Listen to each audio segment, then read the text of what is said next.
Great and TET पण direct आज अजित भाऊ सोबत भेट कशी झाली चला तुम्हाला पुढे व्हिडिओ मध्ये सांग. सकाळी सकाळी लॅब मध्ये उठून सर्व महत्वाच्या प्रक्रिया पूर्ण केल्या आणि ग्राउंडला निघालो. इकडे एक आपला पैलवान अभ्यास करत होता आणि इकडे एक आपला पैलवान झोपला होता. आज हृदय भाऊ काही सोबत नव्हता म्हणून एकटाच ग्राउंडला निघालो होतो. ग्राउंडला गेल्या गेल्या पहिला आपण वॉर्मअप चालू केला.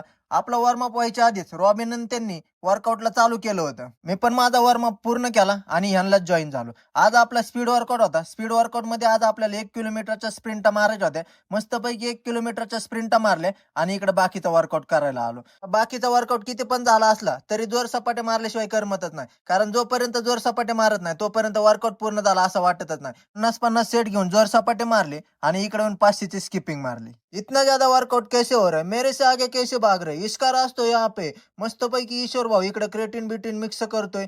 मस्तपैकी क्रेटिन टाकतोय आणि म्हणलं भाऊ गरीबाला पण दे 2-4 घोट. मग काय गरीबाला पण 2-4 घोट दिले. मस्तपैकी क्रेटिन थोडस पेलं आणि लगेच मग आपण आपल्या ट्रेचिंगला लागलो. मस्तपैकी ट्रेचिंग वगैरे केली. आता घरी निघालोच होतो की तेवढ्यात आपल्याला इथं यू मुंबईची टीम दिसली. यू मुंबईच्या टीम मध्ये आपला अजित भाऊ पण होता. अजित भाऊ सोबत पण भेट झाली. भाऊ जरा लईच घाईत होता म्हणून फोटो व्हिडिओ काय काढता आले नाही. म्हणलं परत एकदा जाऊन बघावं फोटो व्हिडिओ काढता येते का, पण तोपर्यंत भाऊ निघून गेला होता. म्हणलं जाऊ दे आता आपण पण घरी जाऊ. आता आमची पोरं तर एवढी मोठी झालेत की आमच्या पोरांचा थाट वाढतच चाललाय. पहिले ग्राउंडवर येताना सायकल घेऊन यायची, त्याच्यानंतर मोटरसायकलवर यायला लागली, नंतर टेम्पोत यायला लागली, आता तर डायरेक्ट 4 व्हीलरच घेऊन यायला लागल्या. आता घरी आल्यावर मस्तपैकी फ्रेश झालो आणि म्हणलं डाएट खावं. पण तेवढ्यात लक्षात आलं आज तर सोमवार आहे. मस्तपैकी म्हणलं खिचडीच खावं. खिचडी वगैरे खाल्ली आणि लायब्ररीला निघालो. आता लायब्ररीला जाता जाता म्हणलं आज तर सोमवार आहे. म्हणलं जाता जाता आपलं महादेवाचं दर्शन करून जावं. मस्तपैकी महादेवाचं दर्शन वगैरे केलं आणि लायब्ररीत जाऊन अभ्यास करायला पुस्तक उघडलंच होतं की तेवढ्याच बाहेरून साऊंडचा आवाज यायला लागला. कुठल्या तरी देवीची मिरवणूक होती.